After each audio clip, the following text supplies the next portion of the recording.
अगर आप भी ग्रेजुएट हैं और बैंक में एलबीओ की जॉब पाना चाहते हैं तो कैंडिडेट्स आप सभी के लिए एक बहुत बड़ी अपॉर्चुनिटी रिलीज हो चुकी है, जो कि रिलीज की गई है बैंक ऑफ बड़ौदा की तरफ से। कैंडिडेट्स, बैंक ऑफ बड़ौदा की तरफ से आप सभी के लिए एलबीओ की वैकेंसी के लिए ऑफिशियल नोटिफिकेशन जारी कर दिया गया है। फॉर्म फिलिंग भी स्टार्ट हो चुकी है। तो आज के इस वीडियो में हम इसी वैकेंसी से रिलेटेड सारे इंपॉर्टेंट पॉइंट्स जैसे कि important dates, educational qualification, experience, salary और सिलेक्शन प्रोसेस को डिस्कस करने वाले हैं। तो अगर आप भी इस वैकेंसी के लिए अप्लाई करना चाहते हैं तो आज के वीडियो अंत तक जरूर देखिएगा। तो चलिए वीडियो को स्टार्ट करते हैं।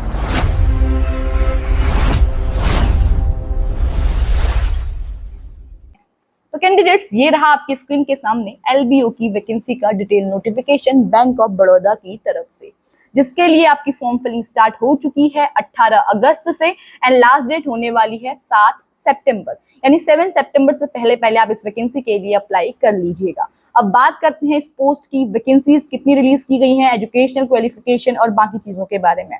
तो अगर बात करूं यहाँ पर वैकेंसीज की, तो टोटल ऑल ओवर इंडिया के लिए 2482 यानी 2482 वैकेंसी यहाँ पे रिलीज की गई हैं।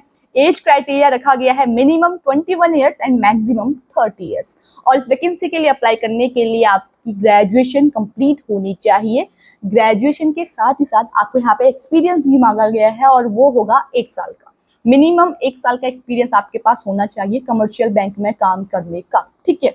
और ये कुछ प्रेफर्ड सर्टिफिकेशंस हैं, अगर ये हैं तो और अच्छी बात है आपके लिए। उसके बाद यहाँ पे एलपीटी के लिए भी कुछ चीजें दी गई हैं कि जिस भी स्टेट के लिए आप अप्लाई करेंगे वहां की लैंग्वेज आपको पढ़नी, लिखनी, बोलनी, सुननी आनी चाहिए। वो आपका एलपीटी टेस्ट होगा, उसके बारे में हम आगे डिस्कस करते हुए चलेंगे।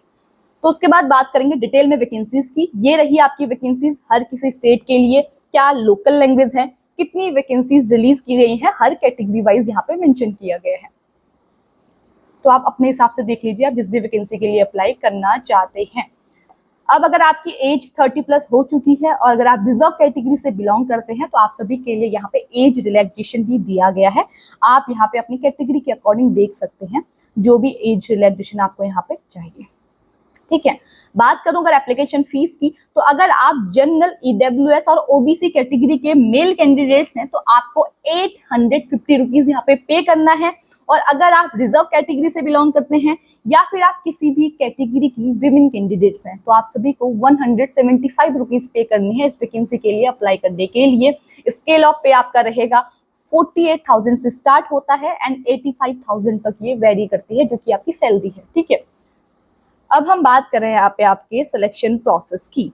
तो कैंडिडेट्स, इसके लिए सिलेक्ट होने के लिए आपको 3-4 स्टेप से गुजरना होगा। सबसे पहले होगा आपका ऑनलाइन टेस्ट, फिर आपका यहाँ पे एलपीटी होगा, देन आपका यहाँ पे इंटरव्यू होगा और इन सारे चीजों से क्वालिफाई होने के बाद ही आप इस वैकेंसी के लिए सेलेक्ट होंगे।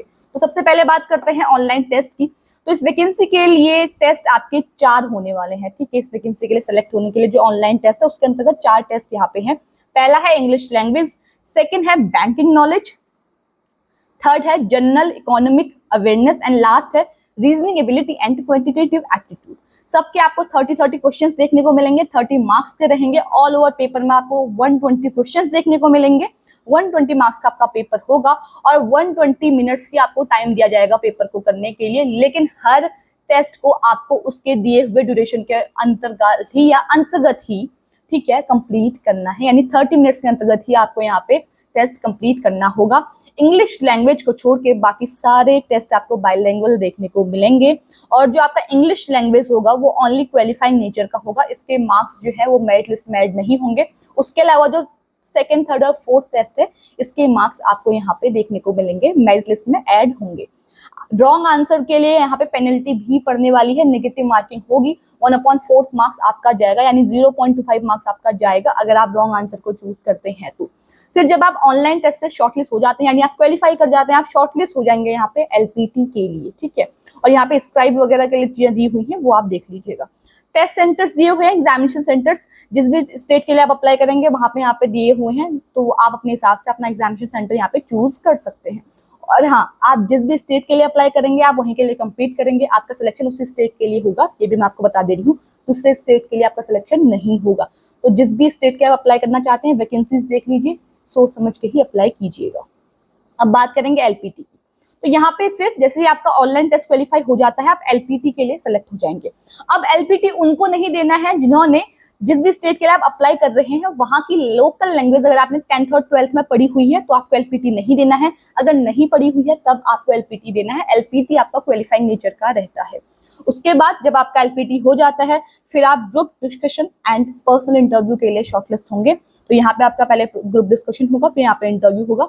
इंटरव्यू के लिए आपके जो मिनिमम क्वालिफाइंग मार्क्स रहेंगे वो रहेंगे जनरल कैटेगरी के लिए 60% एंड रिजर्व कैटेगरी के लिए 55%। ठीक है, ये आपके यहाँ पे मिनिमम क्वालिफाइंग मार्क्स रहने वाले हैं। फिर इन सारे टेस्ट से गुजरने के बाद आपका यहाँ पे फाइनल मेरिट लिस्ट आएगी और उसी में आपका यहाँ पे सिलेक्शन होगा। तो इस तरीके से कैंडिडेट्स आपका इस पोस्ट के लिए यहाँ पे सिलेक्शन होने वाला है। फिर यहाँ पे कुछ डॉक्यूमेंट वेरिफिकेशन के लिए चीजें दी हुई हैं, वो आप देख लीजिएगा और लिस्ट दी हुई है। जब आप इंटरव्यू के लिए जाएंगे तो आपको क्या क्या चीजें साथ में लेके जानी है वो यहाँ पे मेंशन की हुई है, वो भी आप यहाँ पे देख लीजिए। कैसे अप्लाई करेंगे, बीओबी की ऑफिशियल वेबसाइट पे जाइए, वहां पे जाके आपको इस वैकेंसी के लिए अप्लाई करना है। पहले रजिस्टर कीजिए खुद को, फिर यहाँ पे आप एप्लीकेशन फॉर्म फिल करना स्टार्ट करेंगे। यहाँ पे सिग्नेचर के लिए, फोटो के लिए क्या फॉर्मेट होगा वो यहाँ पे दिया हुआ है। फीस मैं आपको बता चुकी हूँ। फिर कुछ यहाँ पे जनरल इन्फॉर्मेशन दी हुई है आपके लिए जो आप यहाँ पे पढ़ रहे हैं अच्छे से। फिर आपके यहाँ पे पोस्ट के लिए रोल एंड रिस्पॉन्सिबिलिटीज दी हुई हैं जो आपको यहाँ पे अगर आप पढ़ना चाहते हैं तो आप पढ़ सकते हैं। गाइडलाइंस दी हुई हैं, ठीक है। फोटोग्राफ, सिग्नेचर और डॉक्यूमेंट्स के लिए क्या गाइडलाइंस रहेंगी, पीडीएफ फॉर्म में रहेंगी, कैसे रहेंगी, सारी चीजें यहाँ पे दी हुई हैं। तो ध्यानपूर्वक आप यहाँ पे पढ़ लीजिएगा। तो कैंडिडेट्स ये था बीओबी की तरफ से रिलीज किया गया नोटिफिकेशन एलबीओ की पोस्ट के लिए। तो अगर आप भी इस वैकेंसी के लिए अप्लाई करना चाहते हैं तो 7 सितंबर से पहले पहले आप वैकेंसी के लिए अप्लाई कर लीजिए। अप्लाई करने के लिए लिंक आपको हमारे डिस्क्रिप्शन बॉक्स में मिल जाएगा और डिटेल नोटिफिकेशन का लिंक भी आपको हमारे डिस्क्रिप्शन बॉक्स में मिल जाएगा। तो वहां से आप अप्लाई भी कर सकते हैं और नोटिफिकेशन को डाउनलोड भी कर सकते हैं। बाकी आज की इस वीडियो में इतना ही। ऐसे ही गवर्नमेंट जॉब से जुड़ी हुई जितनी भी नोटिफिकेशंस आती हैं, वैकेंसीज आती हैं, उनसे अलर्ट रहने के लिए आप हमारे चैनल को जरूर सब्सक्राइब करें। और अगर आपको ये वीडियो पसंद आई है तो इसे लाइक एंड शेयर करें। बाकी मिलते हैं एक नई वीडियो में एक नई अपडेट के साथ। तब तक के लिए धन्यवाद।